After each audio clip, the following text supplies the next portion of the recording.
I think Dragon Boat is also very unique a sport in that you have 18 to 20 paddlers all working in the same frequency and perfect synchrony. And the adrenaline surge, the team spirit, and the sportsmanship is probably unrivaled by any other sport I can think of.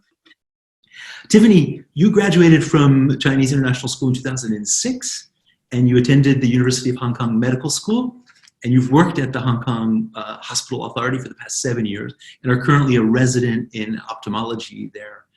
You're also the co-founder of the Chinese International School Doctor Podcast, which CIS Alumni launched last week, and for which we're all deeply grateful. Jon, you completed your International Baccalaureate Diploma on Braemar Hill in 2002 before heading off to study physics at Cambridge, earning a doctorate in quantum information theory at the University of Bristol, completing a postdoc research fellowship at Chinese University of Hong Kong, and now working as a senior researcher at the Tencent Quantum Laboratory. Tiffany and Jon, in these times of COVID-19, do you mind if I ask, how are you staying well? By which I mean not just physically well, but emotionally well. As you mentioned, it's not just about physical well-being, but also mental well-being and balance. And so I think it's important to try to maintain some social balance, some outdoor activities, to try our best to at least keep in good communication with people we know and care about, and just support ourselves through, or support each other through this time. When everybody's talking about social distancing, it is also very infeasible and unhealthy to quarantine yourself completely and stay at home, cut off yourself from all social and physical activities. So we still try to see friends, although we implement the necessary precautions, but it's also important to exercise regularly. That's why we're still paddling on weekends. And I'm wondering, for those who may not yet know anything about this sport, could you tell us a little bit about its history? I think dragon boating is much more than just celebrating an ancient Chinese tradition. It started off with Quyuan more than 2,000 years ago, but dragon boat eventually evolved into something of a modern international sport. It actually started in Hong Kong in 1976 when the Hong Kong Tourism Board promoted it to drive tourism. Hong Kong is, by definition, a very international city with people coming from all over the world here. And when they come here, they want to experience something cultural, something that they may not have experienced back at home before. And so I think it's a great way to bring, locals and expats together in one sport. I'm wondering what led to the creation of the CIS Dragon Boat team in the first place.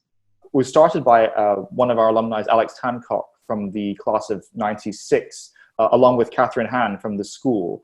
And they started back in 2006. And initially, it wasn't actually purely an alumni team. It was actually mostly staff members and other people they could rope into filling up numbers in the boat. And over the years, as the team's momentum grew, gradually the alumni numbers grew and grew. One of the races that a lot of people will know are the Stanley Dragon Boat Championships that happen actually on Dragon Boat Festival Day. I think it's is it the 5th day of the 5th lunar month, which this year I think is late June. Stanley is actually one of the largest, if not the largest, single-day dragon boat race in the world, at least in terms of raw numbers of participants. There's more than 200 boats. There's 30,000 or more spectators on a fairly small beach. And so it's an incredibly chaotic, in a wonderful way, event. It's loud, it's noisy, it's really exciting.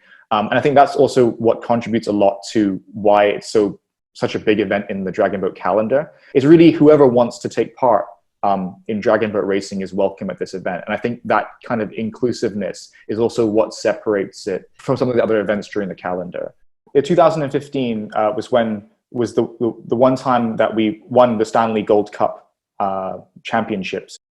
We had trained really hard that season, and so we had high expectations of doing well, but I don't think anyone really expected we would really finish first. So it was quite remarkable and quite a special moment. Training can be tough, and you can sort of hit the wall of exhaustion or even the mental wall, wondering, can I get past this? And I find myself reminding myself of two things. The first one is that no matter how tough it feels now, you won't regret putting in the effort now. And the second one is really that there's no better place to be than where I am right now. At a high level, philosophically, it's important to know that we're in a great position relative to a lot of other people, in a very privileged position relative to a lot of other people. And if we, stay strong, get through it, we won't regret. On race day, what's particularly important is that we stay in synchrony as one group. So it's important to look at the strokes, how fast they're moving, and do everything in synchrony.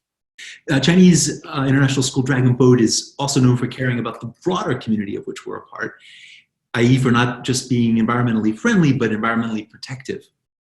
Can you tell us a little bit more about that commitment?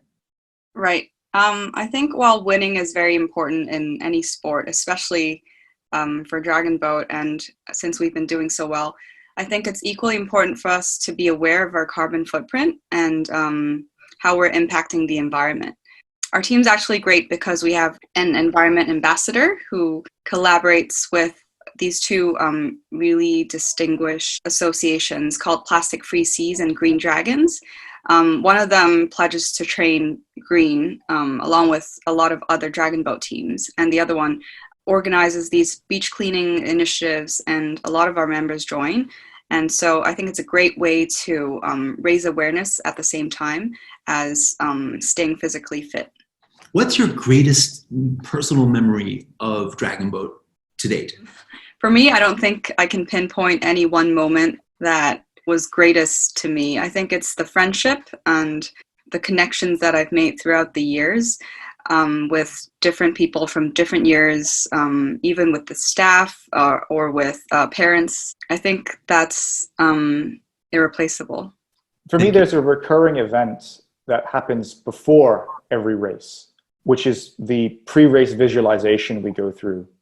Before every competitive race, we get all the paddlers, to huddle in a circle. We have our heads down and we walk ourselves through what's going to happen over the next 1 minute.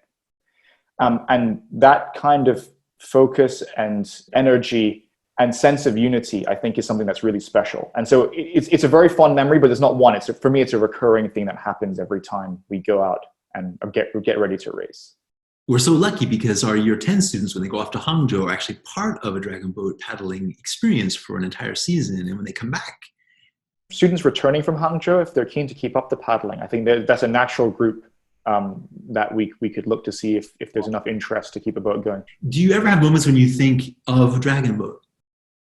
And in those moments, if you have them, what does that give you? I often think when things are tough at work, which inevitably they will be, no matter what you do, thinking about Dragon Boat or the people I know through Dragon Boat helps put things into perspective, and it gives me a constant reference point in my week, knowing that regardless of what happens, Monday to Friday, then on Sunday I have something to look forward to, something to reward myself with, regardless of how other things happen. So I think for me, it's a very helpful reference point to have, knowing that there's going to be something good that happens each week. Staying not just physically healthy, but emotionally strong is not easy in this challenging period. But the example you have so articulately and passionately shared with us is an exceptional reminder of how these two sides of well-being are inextricably linked, and now more than ever deserve our wholehearted attention. Deepest gratitude to you.